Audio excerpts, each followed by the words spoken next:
I'm going to show you how maple syrup is done. We're here in Wisconsin, and just to show you, we have a yard with a bunch of maple trees in it. We have neighbors. There's a neighbor over there. I think you can see it. But just to show you that we're in the woods, but we're not deep into the thicket of the woods. We live in a kind of a rural residential area. So this is a maple tree. Hello, maple tree. And down here is a bucket. And that bucket has 2 spigots coming from it. And if you can see, drilled a hole into the maple tree and put a little spigot on it. And the tube, oops, sorry about that. The tube empties into a bucket full of sap. And if you just wait a second, you'll be able to see that it's dripping.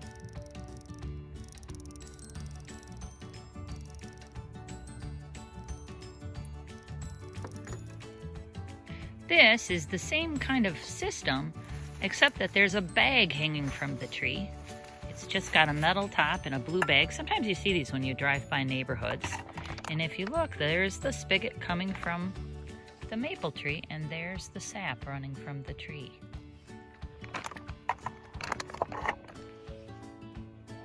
Our yard has 50 taps in it. So 50 little spigots coming from trees, and sometimes we put more than 1 spigot in a tree. When the buckets and the bags get full, we carry down the buckets and put the sap into these big barrels. Can you see the ice floating on top of that one? That tells us that it's kind of cold out. Now we're ready to start making syrup. Louis is our helper today, in case you're wondering. First thing you need to do to make syrup is you need some wood. So we split a whole bunch of popple trees that had fallen down in our woods and split them into smaller pieces to put into the fire. We have, so far, if you can see our wood pile, we've gone through that much wood to make the syrup. This is our setup, but one thing you're going to notice is how muddy it is. Look at it, it's just squishy and muddy because the ground is thawing with the warmer temperatures. So when you make syrup, you have to wear boots. You need to stop that. Hey, hey, quit biting my feet. Stop that. No. Sit. Here's the maple syrup cooker, and down here is the fire chamber, or where we put the wood. And as you can see, there's a big fire down below that heats up the pan on the stove that sits up above. You have to be very careful. Look at how much wood is in that fire. Woo. Here's the maple syrup cooker. And as you can see, it's a big pan. It's made out of stainless steel. And inside is where we put the sap. This sap is heating up on the stove, waiting to get set into the big cooker. The steam is rising because the sap is boiling down to make the syrup. If you notice, the sap is clear, just like water. It doesn't taste like anything. It's slightly sweet water, but doesn't have any color to it. Hello, Louie. But if you notice, when you look in the pan, you can see that it's partially brown. Oh, there we go. Now you can really see it. It's gonna lift up. Look, you can see how brown the sap is to turn into syrup. It's now 7 o'clock at night, and we've been cooking down the sap for a couple of days around the clock. So we get up in the middle of the night and check the fire, and then we wake up in the morning and stoke it again and add more sap. We're getting to the end of the first batch, and as you can see, the sap is turning a really pretty brown. I wonder what color, if I can show you. What color would you call that? Isn't that pretty? And I just also wanted to show you the ground. This is so grossly awesome, just muddy. You have to be really careful when you walk and when you put the wood in that you don't slip. So this is how you test when the maple syrup is done or not. These red lines show that it is done. And what happens is this thing, which is called a hydrometer, will go in here with some maple syrup in it, and then it will float.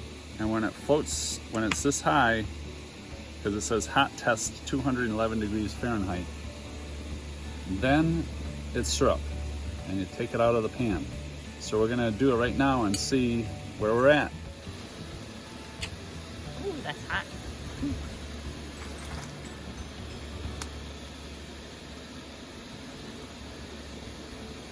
There we go, let's hope for a float. Nope, Not ready. doesn't even float at all. It's the next day. It cooked all night again.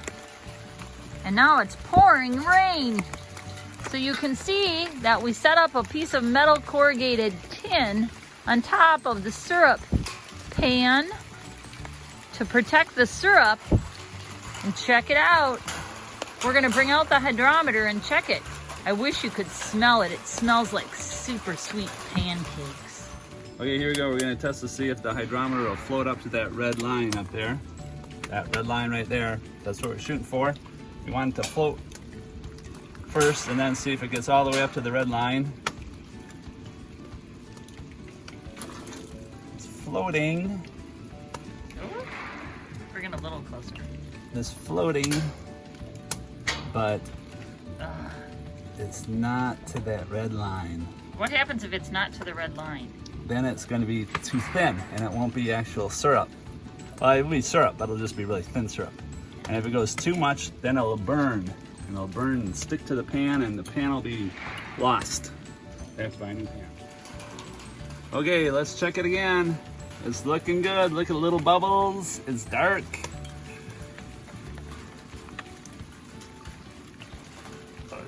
There it goes, floating. Oh, look at that. There's the red line right there. So what does that mean? It's syrup.